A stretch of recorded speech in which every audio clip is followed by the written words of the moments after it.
ہر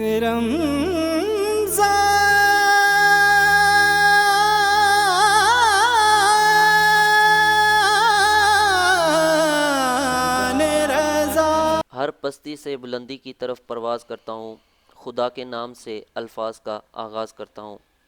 ناظرین اکرام، حاضرین بزم، السلام علیکم ورحمۃ اللہ وبرکاتہ۔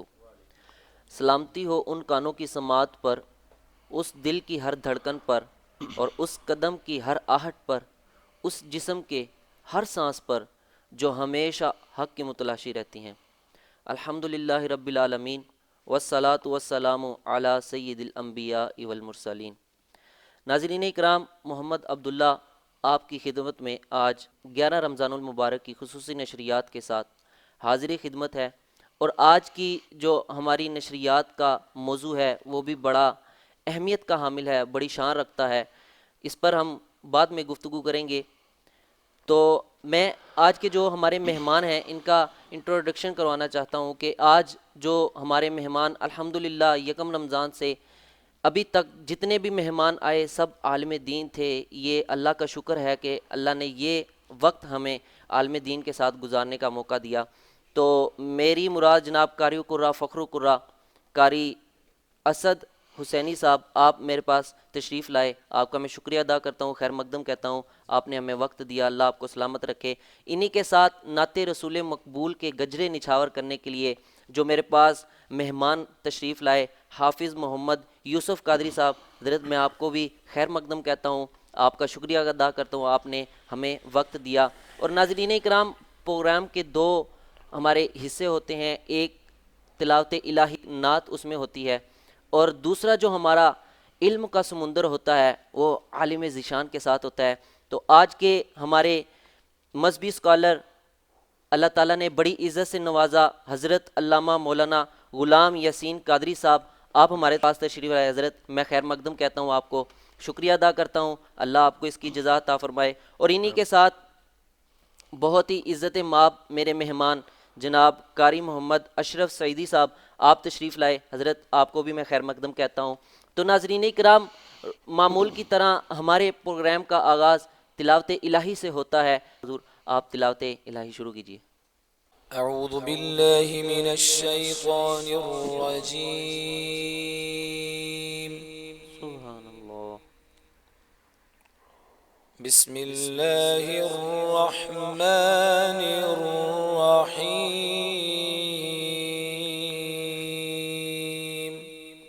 سبحان اللہ، سبحان اللہ۔ یا ایہا النبی انا ارسلناک شاہدا سبحان اللہ، سبحان اللہ۔ شاہدا ومبشرا ونذيرا وداعيا إلى الله سبحان اللہ۔ وداعيا إلى الله بإذنه وسراجا منيرا سبحان اللہ، اللہ۔ وبشر المؤمنين بأن لهم من الله فضلا كبيرا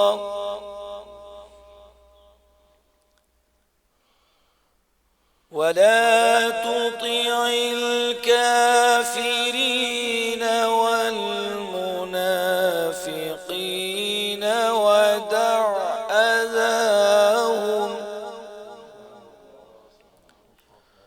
ودع أذاهم وتوكل على الله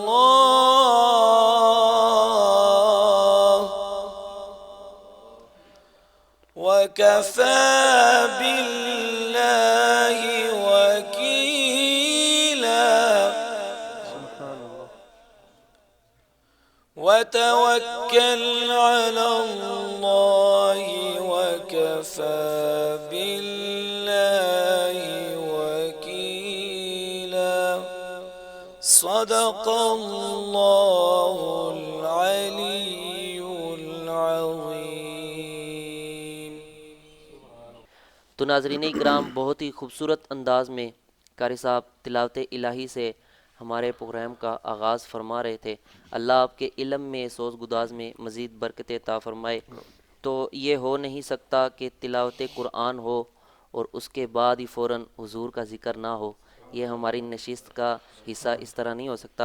تو نعت رسول مقبول کے لیے میرے پاس جو ثناخوان مصطفیٰ اللہ نے بہت ہی خوبصورت آواز سے نوازا، حافظ محمد یوسف قادری صاحب، حضور آپ کیا سنانا چاہیں گے ہمیں؟ سیدی اعلیٰ حضرت امام اہل سنت جی جی، امام واہ محمد واہ، رضا خان سبحان علیہ اللہ. الرحمہ. آپ کا لکھا ہوا ایک خوبصورت کلام ہے، اس سے پہلے شاید آپ نے سنا نہ ہو. جی جی تضمین کے ساتھ جی. امام کہتے ہیں کہ اٹھا دو پردہ دکھا دو اس کے واہ اوپر واہ 3 واہ. مصرے تضمین کے. جی طرز بھی نہیں ہوگی، سماعت کیجیے. چہار جانب واہ واہ. جفا کا عالم، واہ واہ واہ، سبحان اللہ. ہر ایک دل اضطراب اللہ میں اکبر. بے شک بے شک بے شک ہے. بے شک. مصیبتوں کے پہاڑ ٹوٹے، اللہ اللہ. سکون دل انقلاب میں ہے. سبحان اللہ سبحان اللہ. بہت سجھایا ہے ابر ظلمت، یہ عرض ان کی جناب میں ہے. اٹھا دو پردہ دکھا دو چہرہ کے نور باری حجاب میں ہے. اٹھا دو پردہ دکھا دو چہرہ کے نور باری حجاب میں ہے. زمانہ تاریک ہو رہا ہے، زمانہ تاریک ہو رہا ہے، کہ مہر کب سے نقاب میں ہے. زمانہ تاریک ہو رہا ہے، کہ مہر کب سے نقاب میں ہے.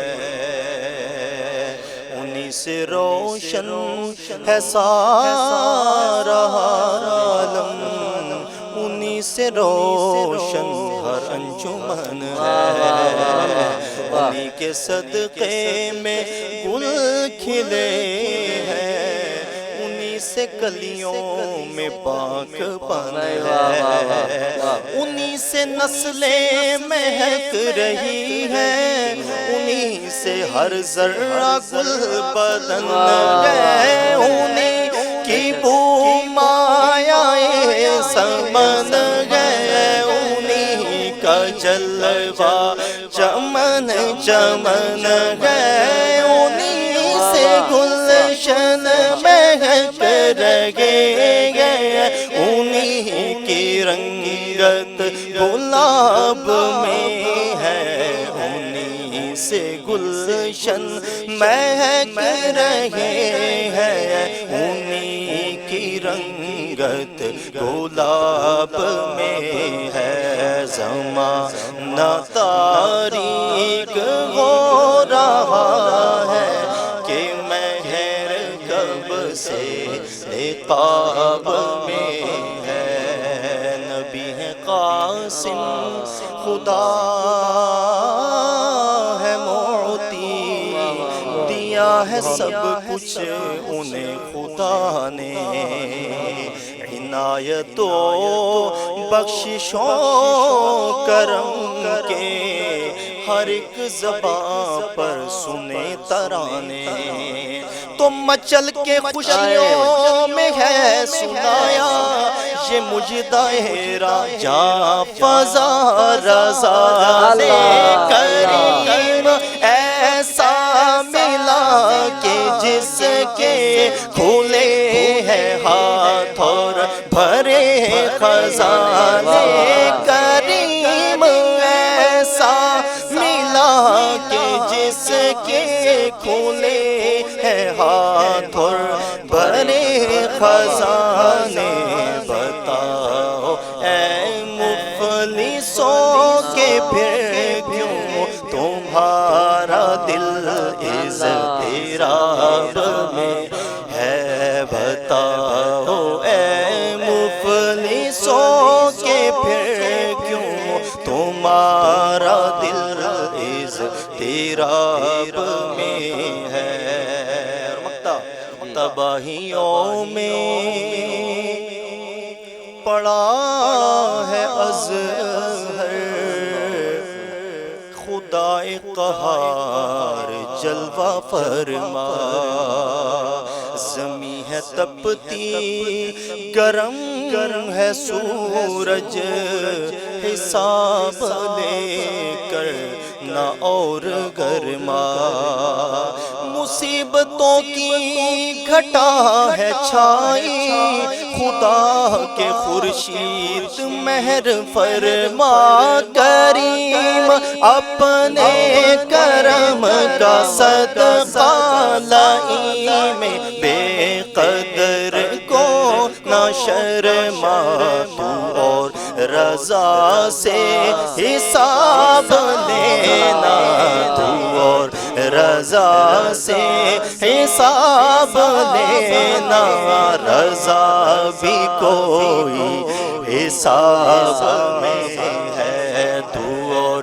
رضا سے حساب لینا رضا بھی کوئی حساب میں ہے اٹھا دو پردہ دکھا دو چہرہ کہ نور باری حجاب میں ہے زمانہ تاریک ہو رہا ہے کہ مہر کب سے نقاب میں ہے سبحان اللہ بھائی واہ ناظرین کرام یک زبان ہو کر 3 دفعہ کہیں سبحان اللہ سبحان اللہ سبحان اللہ حافظ یوسف صاحب نے اور پڑھا بھی کلام اعلیٰ حضرت اللہ اکبر اعلیٰ حضرت کا حضور میں علامہ صاحب بات کہنا چاہوں گا کوئی بھی کلام پڑھے نا اعلیٰ حضرت کا پڑھے تو ان کے کلام میں ایک تاثیر ہے سمجھ آئے یا نہ آئے بندہ ایسے ایسے جھومتا ہے یہ اعلیٰ حضرت کے کلام کی تاثیر ہے تو پھر کلام بھی تو یہی ہے قرآن ہے سنت رسول ہے اور یوں سمجھیں کہ آقا علیہ سیرت ساری آپ کے کلام میں نظر آتی ہے تو پھر تاثیر تو ہوگی تو علامہ حافظ صاحب بہت خوب اللہ آپ کو اور علم میں سوز گداز میں مزید برکت عطا فرمائے تو ناظرین اکرام آج جو ہمارا دوسرا سیگمنٹ ہے وہ شان اہل بیت ہے اور ان کی شان ہم کیا بیان کریں گے جن کی شان کے قصیدے خود قرآن پڑھتا ہے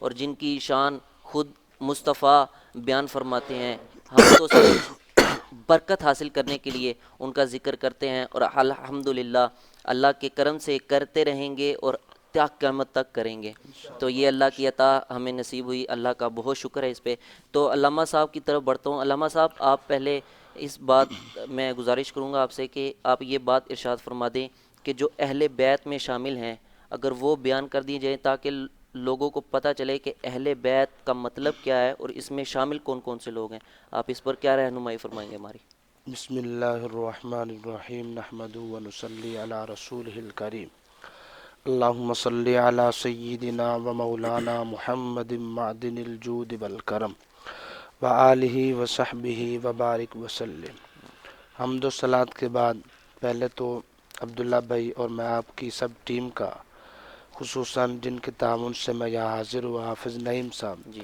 آپ تمام کا شکریہ ادا کرتا ہوں اللہ آپ کو سلامت رکھے جو آپ نے سوال پوچھا شان اہل بیت کے حوالے سے ہمارا آج کا موضوع ہے، اس میں آپ نے سوال پہلا پوچھا کہ اہل بیت میں کون لوگ داخل ہیں۔ حضرت عبداللہ بن عباس رضی اللہ تعالیٰ عنہ حضور کی بارگاہ میں عرض کرتے ہیں، یا رسول اللہ صلی اللہ تعالیٰ علیہ وسلم، جن قریبیوں کی محبت ہم پر واجب ہے وہ کون سے لوگ ہیں؟ تو حضور صلی اللہ تعالیٰ علیہ وسلم ارشاد فرماتے ہیں، وہ علی، فاطمہ، حسن اور حسین ہے۔ سبحان اللہ بھائی، واہ، فرمائیے میرے قریبی ہیں، ان سے قریبی ہیں، محبت ان سے کرنا۔ محبت کرو۔ تو یہ اہل بیت کے لوگ ہیں۔ ویسے تو علماء نے اس میں 3 باتیں لکھی ہیں کہ اہل بیت میں حضور صلی اللہ تعالیٰ علیہ وسلم کی ازواج مطہرات، امہات المومنین، حضور کی اولاد، یہ تمام لوگ داخل ہیں۔ پھر دوسرا قول اس میں یہ بھی لکھا ہے کہ اس کے ساتھ ساتھ صحابہ اکرام علیہم الرضوان یا دیگر لوگ، یا جس طرح کہ حضرت سلمان فارسی کو حضور نے فرمایا کہ میری اہل بیت میں سے ہے۔ اس کے علاوہ بھی اور بھی کئی صحابہ ہیں جن کو حضور نے فرمایا کہ یہ میری اہل میں سے ہے۔ بے شک۔ تو تیسرا قول جو معتبر قول ہے وہ یہ کہ جو بھی امت میں قیامت تک نیک لوگ ہوں گے وہ سب کے سب حضور کی آل میں شامل ہوں گے۔ سبحان اللہ، نیک لوگ جو ہوں گے اعمال صالحہ کرنے والے، تو یہ معتبر قول ہے، سب سے بہتر قول ہے کہ تمام کے تمام نیک لوگ جو ہیں وہ حضور صلی اللہ تعالی علیہ وسلم کی آل میں ہوں گے۔ بے شک۔ تو ناظرین کرام، یہ بات علامہ صاحب نے بہت ہی جامع الفاظ میں کلیئر کر دی کہ اہل بیت میں کون لوگ شامل ہیں، اور جو آپ نے ارشاد فرمائے، تو اس میں ہمیں یہ ڈاؤٹ نہیں اب ہوگا۔ میں یہ سمجھتا ہوں کہ یہ اس پر گفتگو کرنے کی ضرورت نہیں ہوگی کہ اہل بیت میں کون لوگ شامل ہیں۔ تو علامہ صاحب، آپ اس بارے میں ارشاد فرمائیں کہ قرآن پاک میں جگہ جگہ ان کی شان کے تذکرے آئے ہیں، تو اس حوالے سے قرآن پاک میں کیا خوبصورت انداز ملتا ہے ہمیں؟ جی، بسم اللہ الرحمن الرحیم۔ قرآن کریم کے اندر متعدد جگہوں پر اللہ تعالیٰ نے حضور علیہ الصلاۃ والسلام کی اہل بیت کا ذکر فرمایا۔ ان تمام کا احاطہ کرنا تو ممکن نہیں، لیکن پنجتن کی نسبت سے 5 آیات مبارکہ، واہ، سبحان اللہ۔ انہی کی روشنی میں شان اہل بیت عرض کروں گا۔ جی جی۔ آیت نمبر 1، اللہ تعالیٰ نے قرآن کریم کے اندر ارشاد فرمایا، قُلْ لَا أَسْأَلُكُمْ عَلَيْهِ أَجْرًا إِلَّا الْمَوَدَّةَ فِي الْقُرْبَى۔ سورہ شورى کی آیت نمبر 23 ہے، اللہ ارشاد فرماتا ہے، محبوب تم فرما دو، میں تم سے کوئی سوال نہیں کرتا، اس تبلیغ دین پر کوئی اجر نہیں مانگتا، کوئی معاوضہ طلب نہیں کرتا، إِلَّا الْمَوَدَّةَ فِي الْقُرْبَى۔ ہاں، اگر تم نے کچھ کرنا ہے تو میرے قریبیوں سے محبت کرنی ہے، واہ واہ واہ، سبحان اللہ، میرے قریبیوں سے پیار کرنا ہے، پیار کرنا ہے۔ یہ ارشاد فرمایا۔ اب آیت مبارکہ کے اندر ہم دیکھیں تو ایک لفظ ہے اسألکم، تو یہاں اللہ تعالیٰ نے فرمایا لا اسألکم، حبیب تم سے سوال نہیں کرتا۔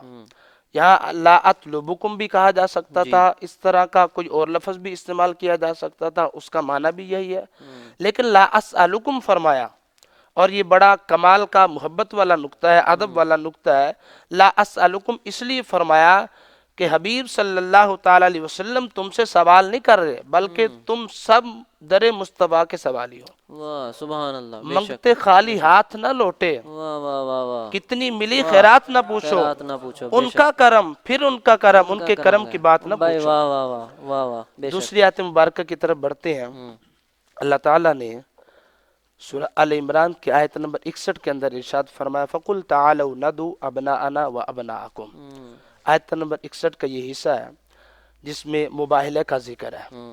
جب نجران کے عیسائیوں سے مباہلہ طے پایا تو رحمت عالم صلی اللہ تعالیٰ علیہ وسلم، حضرت علی رضی اللہ تعالیٰ عنہ، سیدہ فاطمہ الزہرا، امام حسن اور امام حسین رضی اللہ تعالیٰ عنہما، ان کو لے کر اپنے کاشانہ اقدس سے جب نکلتے ہیں تو دوسری طرف عیسائیوں کے بڑا پادری جو ہے وہ آگے بڑھ کر جب ان نفوس قدسیہ کے چہروں کو دیکھتا ہے تو وہ اپنے ماننے والوں کو کہتا ہے کہ اگر تم نے ان سے مباہلہ کیا تو یاد رکھنا تم میں سے کوئی ایک شخص بھی نہیں بچے گا، قیامت کے دن تک عیسائی جو ہے وہ ختم ہو جائیں گے، کوئی ایک شخص نہیں بچے گا۔ تو فرماتے ہیں، پھر وہ عرض کرتے ہیں کہ اے ابو القاسم، آپ اپنے دین پر رہیں، ہمیں اپنے دین پر رہنے دیں۔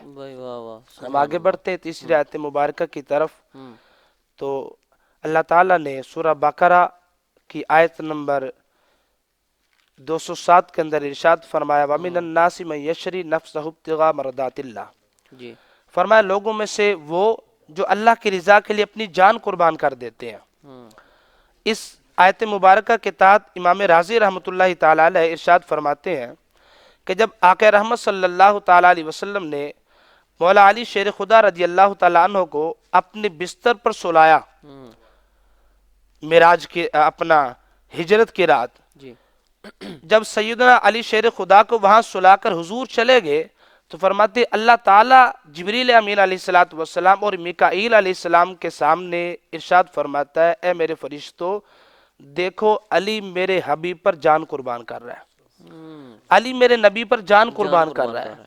تو فرماتے ہیں اللہ تعالیٰ ارشاد فرماتا ہے اے جبرائیل اے میکائیل جاؤ میرے علی کی حفاظت کرو، سبحان علی کی اللہ، حفاظت سبحان کرو۔ اللہ۔ فرماتے دونوں حضرات تشریف لاتے ہیں، اللہ کے فرشتے اللہ کے حکم سے آتے ہیں تو حضرت جبریل سار کی طرف، حضرت میکائیل پاؤں کی طرف کھڑے ہو جاتے ہیں اور حضرت جبریل امین علیہ الصلوۃ والسلام بآواز بلند اظہار مسرت کے طور پر ارشاد فرماتے ہیں اے علی تیرے جیسا کون ہے، آج تو تم پر اللہ بھی فخر کر رہا ہے، بے شک آج تو اللہ بھی فخر کر رہا ہے۔ امام راضی فرماتے اس وقت یہ آیت نازل ہوئی وَمِنَ النَّاسِ مَن يَشْرِي نَفْسَهُ ابْتِغَاءَ مَرْضَاتِ اللَّهِ، سبحان کہ اللہ، لوگوں میں سے وہ جو اللہ کی رضا کے لیے اپنی جان قربان کر دیتے ہیں۔ بے شک آگے بڑھتے ہیں آیت نمبر 4 کی طرف۔ جی سورہ رحمان کی آیت نمبر 19 اور 22 کے اندر اللہ تعالیٰ نے ارشاد فرمایا مارج البحرین یلتقیان، آگے ارشاد فرمایا یخرج منہما اللؤلؤ والمرجان۔ ان دو آیات کے اندر دو دریاؤں کے ملنے کا ذکر ہے اور ان میں سے موتی اور مرجان کے نکلنے کا ذکر ہے۔ ان آیات کی تفسیر حضرت انس رضی اللہ تعالیٰ عنہ فرماتے ہیں، جی آپ ارشاد فرماتے ہیں کہ جو دو دریا ملنے کا ذکر ہے تو وہ دو دریا پتہ کون سے ہیں؟ وہ ایک دریا علی ہے اور دوسرا فاطمہ ہے۔ واہ واہ واہ سبحان فرماتے ہیں جب اللہ، یہ دونوں دریا ملتے ہیں تو ان میں سے جو موتی اور مرجان نکلتے ہیں وہ امام حسن اور حسین کی صورت میں نکلتے واہ ہیں۔ واہ واہ سبحان اللہ، بہت ہم خوب آگے علامہ آیت صاحب، نمبر بہت 5 خوب۔ کی طرف بڑھتے ہیں۔ اللہ تعالیٰ نے سورہ مریم کی آیت نمبر 96 میں ارشاد فرمایا ان الذین آمنوا وعملوا الصالحات سیجعل لهم الرحمن ودا، فرمایا بے شک وہ لوگ جو ایمان لائے اعمال صالحہ کی ان قریب رحمان ان کی محبت لوگوں کے دلوں میں ڈال دے گا، ان کی محبت لوگوں کے دلوں میں اجاگر کر دے گا۔ اس آیت کے متعلق حضرت محمد بن حنفیہ رحمۃ اللہ تعالی علیہ ارشاد فرماتے ہیں کہ کوئی بھی مومن ایسا نہیں رہے گا کہ جس کے دل میں حضرت علی اور ان کی آل کی محبت نہ ہوگی۔ سبحان اللہ، تو یہ 5 آیات مبارکہ جو میں نے آپ کے سامنے بیان کی، ان میں اللہ تعالیٰ نے حضور علیہ الصلوۃ والسلام کے خاندان کا ذکر فرمایا۔ اس کے علاوہ بھی کئی آیات مبارکہ ہیں لیکن وقت کا اپنا احاطہ نہیں، جی۔ تو اس لیے 5 آیات ہی پر ہم انحصار کرتے ہیں۔ تو ناظرین اکرام، اچھا علامہ صاحب میں یہ چاہوں گا کہ آپ اس کے ساتھ ہی جہاں پہ قرآن کا خوبصورت انداز آپ نے ہمارے سامنے رکھا کہ اس طرح قرآن میں ان کا ذکر آتا ہے، میں چاہوں گا کہ شان اہل بیت کے متعلق جو احادیث میں کیا ان پر آپ روشنی فرمائیں گے؟ جی ماشاء اللہ۔ جی اسی طرح جس طرح ہم نے 5 آیات قرآنی سماعت کی پنجتن پاک کی نسبت سے، واہ واہ تو واہ اسی طرح سبحان اللہ، پنجتن پاک کی نسبت سے ہم 5 احادیث سماعت کریں گے۔ جی جی حضرت عبداللہ بن عباس رضی اللہ تعالیٰ عنہ، ترمذی شریف کے اندر یہ حدیث مبارکہ موجود ہے، آپ فرماتے ہیں آقا رحمت صلی اللہ تعالیٰ علیہ وسلم نے ارشاد فرمایا، حضور فرماتے اللہ سے محبت کرو اس لیے کہ وہ تمہیں نعمتیں عطا فرماتا ہے۔ فرمایا مجھ محمد سے محبت کرو اس لیے کہ اللہ کی محبت کی وجہ سے، اور اس لیے کہ میں اللہ کا محبوب ہوں۔ بے شک، پھر حضور ارشاد فرماتے میری اہل بیت سے محبت کرو اس لیے کہ میری محبت کی وجہ سے۔ صحیح، دوسری حدیث میں رحمت عالم صلی اللہ تعالی علیہ وسلم ارشاد فرماتے ہیں اپنی اولاد کو 3 باتوں کی تعلیم دو۔ یا رسول اللہ کون سی؟ حضور ارشاد فرماتے ہیں اپنے نبی کی محبت سکھاؤ، اہل بیت کی محبت سکھاؤ اور قرآن کریم کی تعلیم دو۔ سبحان تیسری حدیث کی طرف ہم بڑھتے ہیں، آقا رحمت صلی اللہ تعالی علیہ وسلم ارشاد فرماتے ہیں، حضرت نافع حضرت عبداللہ بن عمر سے یہ حدیث مبارکہ روایت کرتے ہیں، حضور فرماتے ہیں اے لوگو اگر تم توکل کرنا چاہتے ہو تو میری اہل بیت سے دوستی رکھو، فرمایا اگر تم عذاب قبر سے بچنا چاہتے ہو میری اہل بیت سے محبت کرو، اللہ اکبر، اگر تم علم اور دانائی حاصل کرنا چاہتے ہو تو اہل بیت سے پیار کرو۔ پھر ارشاد فرمایا اور کمال ہی کر دیا، فرمایا اگر بغیر حساب کے جنت میں جانا چاہتے ہو تو میری اہل بیت سے واہ پیار واہ کرو۔ واہ واہ، سبحان اللہ پھر حضور سبحان ارشاد اللہ، فرماتے ہیں قربان جائے، فرمایا اللہ کی قسم جو ان سے محبت کرے گا وہ دنیا اور آخرت میں آرام پائے گا۔ بے شک بے شک بے شک، ہم چوتھی حدیث کی طرف جی بڑھتے ہیں۔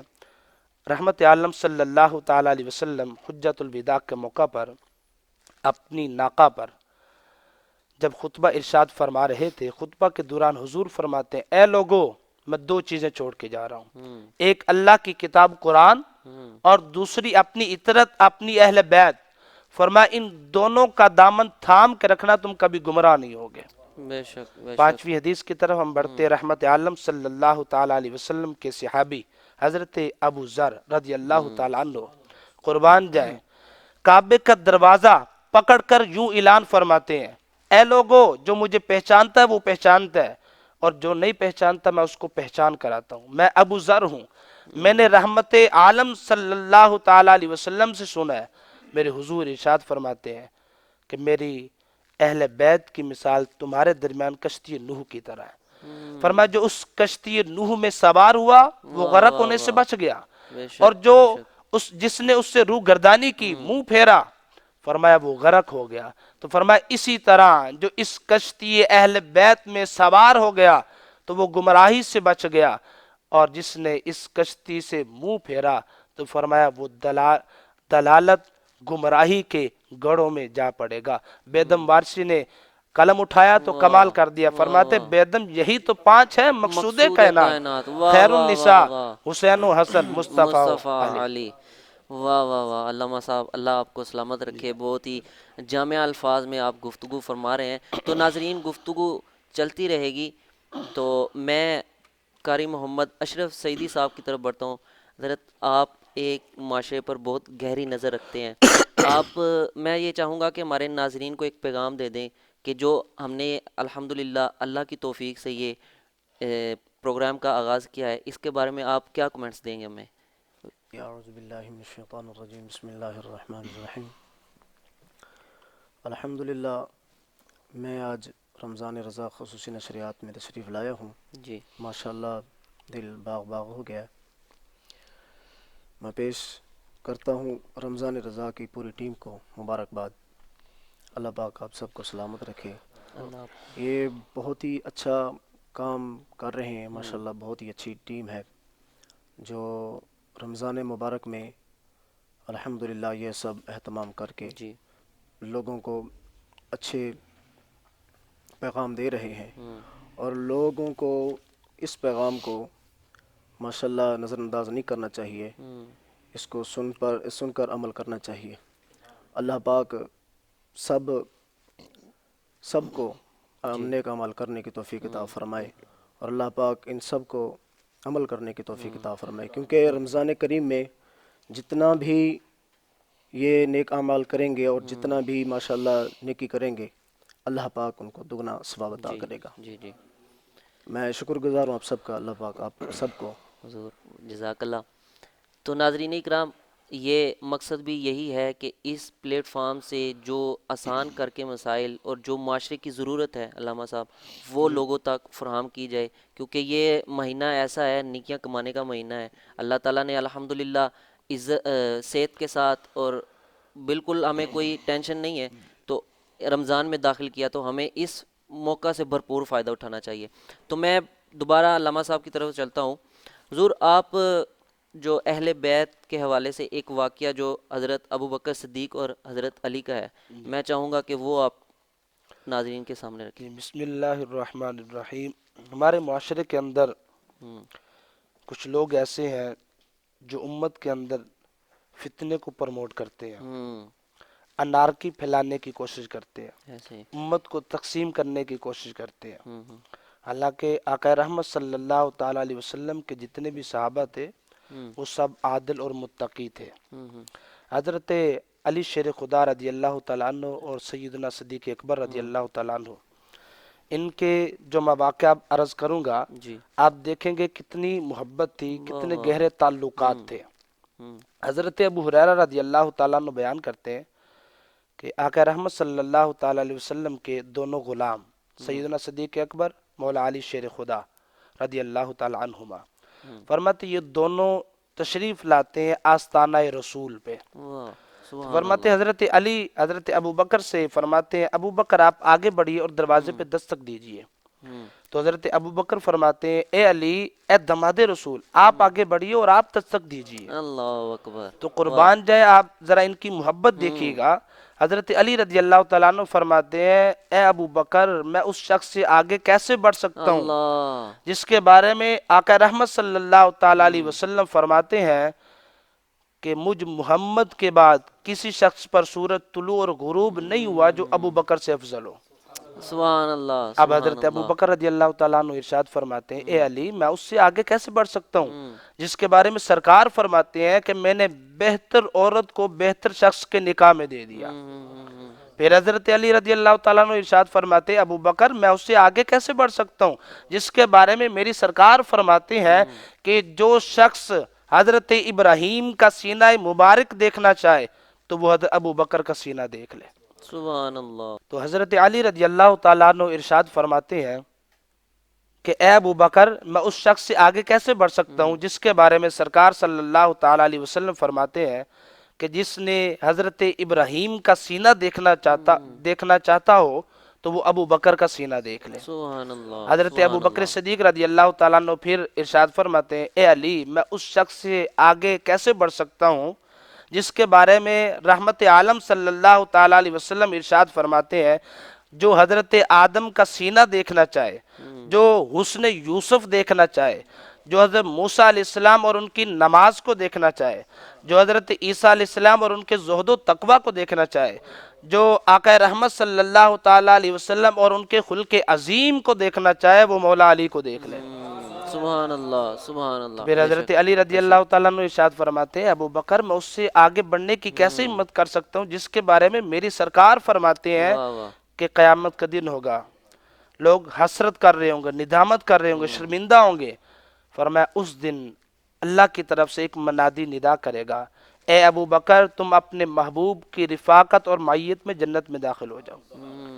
تو حضرت ابو بکر صدیق رضی اللہ تعالیٰ عنہ ارشاد فرماتے ہیں اے علی، میں اس سے آگے کیسے بڑھ سکتا ہوں جس کے حق میں سرکار فرماتے ہیں جب خیبر و حنین کے موقع پر حضور کی بارگاہ میں دودھ اور کھجور کا ہدیہ پیش کیا گیا تو حضور فرماتے ہیں یہ ہدیہ طالب و غالب کی طرف سے علی ابن ابی طالب کے لیے۔ سبحان اللہ۔ تو حضرت علی سبحان اللہ۔ پھر ارشاد فرماتے ہیں، دیکھیں اب کتنا محبت بھرے کلمات ہیں، جذبات ہیں، انداز ہے۔ حضرت علی فرماتے ہیں اے ابو بکر، میں اس سے آگے کیسے بڑھ سکتا ہوں جس کے بارے میں حضور صلی اللہ تعالیٰ علیہ وسلم ارشاد فرماتے ہیں ابو بکر تو میری آنکھ ہے۔ واہ واہ تو حضرت واہ۔ ابو بکر پھر عرض گزار ہوتے ہیں، ارشاد فرماتے ہیں اے علی، میں اس سے آگے کیسے بڑھ سکتا ہوں جس کے بارے میں حضور صلی اللہ تعالیٰ علیہ وسلم ارشاد فرماتے ہیں کہ قیامت کا دن ہوگا، اللہ کی طرف سے ایک ندا کرے گا بندہ کہ یا رسول اللہ صلی اللہ تعالیٰ علیہ وسلم۔ اس دن حضرت علی جنتی سواری پر تشریف فرما ہوں گے تو حضور سے کہا جائے گا یا رسول اللہ، آپ کے ایک اچھا باپ اور ایک اچھا بھائی تھا، وہ اچھا باپ کون ہے؟ وہ ابراہیم علیہ السلام ہے، اور بھائی کون ہے؟ وہ مولا علی شیر خدا ہے۔ سبحان اللہ۔ تو آپ دیکھیں کتنے محبت بھرے جذبات، کلمات، انداز ہے۔ تو قربان جائے حضرت جبریل حاضر ہو جاتے ہیں حضور کی بارگاہ میں اور عرض گزار ہوتے ہیں یا رسول اللہ صلی اللہ تعالیٰ علیہ وسلم، اللہ آپ کو سلام فرماتا ہے اور اللہ ارشاد فرماتا ہے کہ میرے فرشتے بھی یا رسول اللہ تیرے غلاموں کو دیکھ رہے ہیں، آپ کی غلاموں کی زیارت فرشتے کر رہے ہیں اور ان کی گفتگو کو سماعت کر رہے ہیں۔ یا رسول اللہ، اللہ فرماتا ہے ہم نے ان دونوں کو اپنا فضل اور کرم عطا فرمایا ہے، آپ جائیں اور ان دونوں کے درمیان فیصلہ فرمائیں۔ سبحان اللہ۔ تو آقا کریم صلی اللہ تعالی وسلم تشریف لاتے ہیں، دونوں حضرات کی پیشانی مبارک کو بوسہ دیتے ہیں اور حضور فرماتے ہیں اے ابو بکر، اے علی، زمین و آسمان والے فضیلت اور اجرائے ایمان کو بیان کرنے سے قاصر ہیں۔ تو دیکھیں کتنی ان دونوں کے درمیان محبت تھی، اچھے تعلقات تھے. تو جو لوگ معاشرے کے اندر انارکی اور نفرت پھیلا رہے ہیں ان کو توجہ کرنی چاہیے اور غور کرنا چاہیے کہ ان دونوں کے درمیان اور صحابہ اکرام کے درمیان کتنے اچھے تعلقات تھے، کتنے بہترین ان کی جو آپس میں معاملات تھے. اللہ تعالیٰ سے دعا ہے اللہ تعالیٰ ان کے صدقے ہمارے معاملات بھی بہتر فرمائے. تو علامہ صاحب میں اسی ضمن میں یہ چاہوں گا کہ اہل بیت کے اور صحابہ اکرام کے جو تعلق تھے یہ بھی اگر آپ فرما دیں کہ ان کے تعلق آپس میں کیا تھے، کیونکہ کچھ حضرات ہمارے معاشرے میں ایسے ہیں وہ کہتے ہیں کہ اہل بیت کا اور صحابہ کا کوئی تعلق نہیں تھا آپس میں. میں چاہتا ہوں آپ اس کو وضاحت کر دیں تاکہ یہ بھی جو ہے نا پوائنٹ یہ دور ہو جائے ہمارے سے. جی بسم اللہ الرحمن الرحیم. جس طرح میں نے یہ واقعہ عرض کیا جی تو وہ بھی اس بات پر دلالت کرتا ہے. تو مزید اس میں تھوڑی سی وضاحت کر دیتے ہیں تاکہ عام سادہ سا بندہ بھی اس بات کو سمجھ سکے. حضرت فاروق اعظم رضی اللہ تعالی عنہ حضرت معاویہ رضی اللہ تعالی عنہ کے ساتھ کوئی اپنا حکومت کے معاملات پر گفتگو کر رہے تھے. تو اسی دوران حضرت امام حسین تشریف لاتے ہیں. حضرت عمر نے کہا تھا کہ امام حسین سے کہ آپ میرے پاس آئیے گا. تو امام حسین جب آتے ہیں تو باہر دروازے پہ عبداللہ بن عمر کھڑے ہیں، حضرت عمر کے بیٹے. تو امام حسین دیکھ کے واپس چلے جاتے ہیں. تو بعد میں حضرت فاروق اعظم رضی اللہ تعالی عنہ کو اس بات کی خبر ملتی ہے، اطلاع ملتی ہے کہ حسین آئے تھے اور دروازے سے ہو کے واپس چلے گئے ہیں. تو سیدنا فاروق اعظم رضی اللہ تعالیٰ عنہ حضرت امام حسین کے پاس چلے جاتے ہیں اور عرض کرتے ہیں کہ اے نواسہ رسول آپ کیوں لوٹ آئے تھے؟ آپ آئے تھے تو اندر تشریف لاتے. تو امام حسین فرماتے ہیں اے خلیفۃ المسلمین آپ کا بیٹا عبداللہ بن عمر باہر کھڑا ہے. وہ عبداللہ بن عمر جس کے بارے میں سرکار فرماتے ہیں یہ اپنا صالح نوجوان ہے، نیک آدمی ہے، وہ باہر کھڑے ہیں تو میں کیسے اندر آ سکتا؟ تو سیدنا فاروق اعظم فرماتے ہیں اے حسین تم تو عبداللہ جیسے تو نہیں نہ ہو، تم تو میرے نبی کے نواسہ ہو. عبداللہ کہاں اور آپ کہاں؟ اور اے میرے نبی کے نواسے یہ جو میرے سر پر بال ہے نا یہ بھی آپ کے نانا کے اگائے ہوئے ہیں. تو آپ دیکھیں کس طرح ان کے درمیان محبت تھی. ایک اور بات عرض کر دوں تاکہ مزید وضاحت ہو جائے. سیدنا ابو ہریرہ رضی اللہ تعالیٰ عنہ اور امام حسین اکٹھے ایک جنازے پہ تشریف لے جاتے ہیں. واپسی ہوتی ہے تو راستے میں امام حسین تھکاوٹ کے باعث ایک جگہ آرام فرماتے ہیں تو ان کے پاؤں مبارک میں مٹی لگ جاتی ہے. تو سیدنا ابو ہریرہ رضی اللہ تعالیٰ عنہ سفید داڑھی ہے، اپنی چادر اتار کے اپنی چادر امام حسین کے قدموں کو صاف کرتے ہیں. تو حسین فرماتے ہیں ابو ہریرہ ایسا نہ کرو. تو سیدنا ابو ہریرہ فرماتے ہیں اے امام حسین جس طرح کا مقام میں آپ کا جانتا ہوں اگر اس طرح کا مقام لوگوں کو علم ہو جائے، لوگوں کو پتہ چل جائے آپ کا مقام کیا ہے تو لوگ آپ کو کاندھوں پہ اٹھائیں. اصلا نال جے نیکی کریے تو نسلہ تاک نہیں پول دے. تو ناظرین کرام آپ شان اہل بیت کے حوالے سے گفتگو سماعت کر رہے ہیں. حضور میں ایک مختصر سا ایک سوال اور کرنا چاہتا ہوں کہ آپ یہ ارشاد فرما دیں اہل بیت کی جو صحابہ کے ساتھ جو رشتہ داریاں تھیں اگر یہ بھی وضاحت سے مل جائے تاکہ کوئی بندہ یہ نہ کہہ سکے کہ یار تعلق تو دور کی بات ہے، رشتہ داریاں بھی وضاحت فرما دیں تھوڑی سی. جی بسم اللہ الرحمن الرحیم.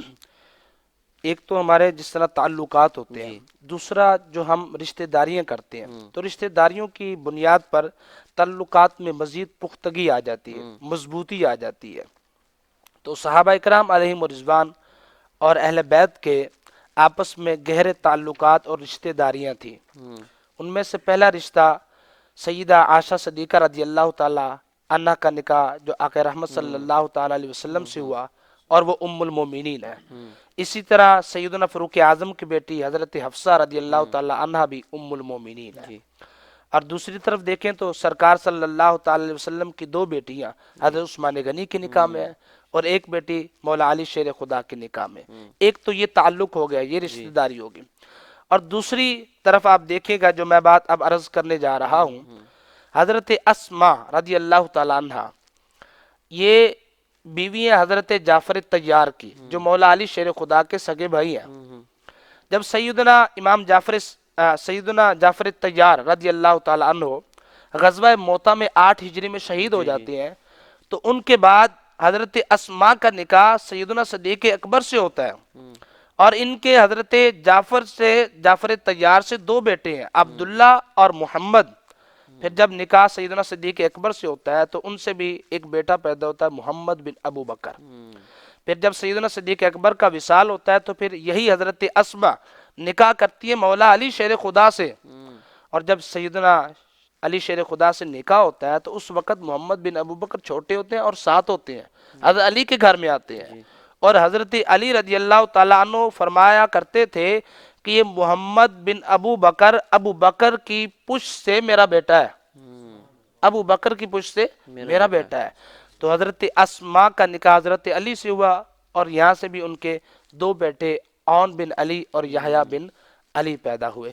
تو یہ کس طرح گہرا تعلق ہے۔ ایک بات اور عرض کر دوں، حضرت اسما کی 9 ماں جائی بہنیں تھیں، ان میں سے 3 کا میں ذکر کر دیتا ہوں۔ ام الفضل بنت حارث، لبابہ بنت حارث، حضرت عباس کی اہلیہ محترمہ، حضرت حمزہ کی اہلیہ سلمہ بنت امیس، اور اسی طرح ام المومنین میمونہ بنت حارث رضی اللہ تعالی عنہ، یہ 3 بھی حضرت اسما کی بہنیں ہیں۔ تو یہ رشتہ اگر دیکھا جائے تو رحمت عالم صلی اللہ علیہ وسلم، حضرت حمزہ، حضرت عباس، سیدنا ابو بکر صدیق ہم زلف ہوئے، اور اسی طرح محمد بن ابو بکر اور امام حسین بھی ہم زلف ہیں۔ اور آگے کی طرف بڑھیں تو امام محمد بن ابو بکر کے جو بیٹے پیدا ہوئے وہ حضرت قاسم پیدا ہوئے، حضرت حسین کے جو پیدا ہوئے امام زین العابدین پیدا ہوئے۔ امام زین العابدین اور حضرت قاسم جو ہے یہ دونوں خالہ زاد بھائی ہوئے، اور حضرت امام قاسم کا نکاح ہوا اسما بنت عبد الرحمن بن ابو بکر سے، اور ان سے پیدا ہوئی ام فروہ یعنی فاطمہ، جن کا نکاح ہوا امام زین العابدین کے بیٹے امام باقر رضی اللہ تعالیٰ عنہ سے، اور ان سے پیدا ہوئے حضرت امام جعفر صادق رضی اللہ تعالیٰ سبحان عنہ۔ اللہ سبحان تو اللہ۔ دیکھیں کس طرح امام جعفر صادق کا ایک طرف رشتہ دیکھیں تو ڈبل حضرت ابو بکر سے ملتا ہے۔ ام فروہ عبد الرحمن بن ابو بکر کی بیٹی ہے، اور قاسم محمد بن ابو بکر کے بیٹے ہیں، ان کا نکاح ہوتا ہے تو ام فروہ پیدا ہوتی۔ تو اس طرف دیکھیں تو ڈائریکٹ حضرت ابو بکر سے 2 طرفہ یعنی رشتہ ملتا ہے، اور دوسری طرف مولا علی شیر خدا رضی اللہ تعالیٰ عنہ سے۔ اور ایک اور بات عرض کر دوں کہ حضرت امام حسن کے نکاح میں عبد الرحمن بن ابو بکر کی 2 بیٹیاں، حضرت حفصہ، اور جب ان کا وصال ہوتا ہے تو ان کے بعد حضرت ہند، یہ دونوں عبد الرحمن بن ابو بکر کی بیٹی ہیں، یعنی حضرت ابو بکر کی 2 پوتیاں امام حسن کے نکاح میں ہیں۔ تو یہ دیکھیں کتنے ان کے آپس میں گہرے رشتہ داریاں تھی، تعلقات تھے۔ تو اتنی رشتہ داریاں ہوں تو اس میں کس طرح اختلاف ہو سکتا ہے؟ تو یہ تو لوگ جو ہے اپنا معاشرے میں فتنہ پھیلاتے ہیں، اور اپنی جو ہے اپنا نام بڑھانے کے لیے جو لوگوں کے اندر انارکی پھیلاتے ہیں۔ تو اس طرح نہیں کرنا چاہیے، امت کو تقسیم نہیں کرنا چاہیے۔ تو ناظرین کرام، علامہ صاحب نے بہت ہی خوبصورت انداز میں تعلق تو ہے ہی ہے، لیکن جو آپ نے رشتہ داری اس طرح گوڑھی رشتہ داری ان کی کوئی بندہ انکار نہیں کر سکتا، اسے بہت ہی جامع الفاظ میں آپ نے ارشاد فرمائی۔ تو اللہ تعالیٰ حضور آپ کے علم میں مزید برکت عطا فرمائے، بہت ہی مسائل سمجھنے کے ملے۔ تو میں یہ گزارش کروں گا کہ جو الحمدللہ ہمیں اس سے فائدہ ہو رہا ہے، تو میں یہ چاہوں گا کہ آپ کی وجہ سے اور بھی لوگوں کو یہ فائدہ ہو، تو آپ نغمہ نور اسٹوڈیو کے پیج سے ویڈیوز کو شیئر کر سکتے ہیں، تاکہ جو معاملات، جو علم دین ہے وہ ہم دوسروں کو بھی سکھا سکیں۔ یہی مشن ہے، آپ بھی اس میں ہمارے ساتھ اس طرح سے اٹیچ ہو جائیں کہ دین کا پیغام ہم مل کر زیادہ سے زیادہ لوگوں تک پہنچائیں۔ تو ناظرین اکرام، روزانہ کی طرح آج 1-2 آپ کے سامنے خوشخبریاں بھی پیش کرنا چاہوں گا کہ 27 رمضان المبارک کو انشاءاللہ اگر اللہ نے چاہا تو ایک بڑی آپ کے سامنے محفل قرات ہوگی، اور اس میں تلاوت الہی کے مختلف قاری حضرات ہوں گے۔ تو ان میں جو کوئی بھی حصہ لینا چاہتا ہے تو وہ ہماری اسکرین پر نمبر چل رہا ہے، اس پہ رابطہ کر سکتا ہے۔ اور دوسرا یہ کہ انشاءاللہ تیسرے عشرے میں مقابلہ حسن نعت بھی ہوگا، تو اس میں جو احباب شرکت کرنا چاہتے ہیں وہ بھی ہمارے نمبر پر رابطہ کر سکتے ہیں۔ تو انشاءاللہ روزانہ کی طرح کل پھر اپنے نئے مہمانوں کے ساتھ، نئے عالم دین کے ساتھ، نئے ثنا خان کے ساتھ اور نئے قاری کے ساتھ آپ کی خدمت میں حاضر ہوں گا انشاءاللہ اسی نغمہ نور اسٹوڈیو کے آفیشیل پیج پر۔ تو تب تک کے لیے اجازت دیجیے، اللہ حافظ۔ دیکھتے رہیے پورے رمضان میں ہماری ٹرانسمیشن رمضان رضا۔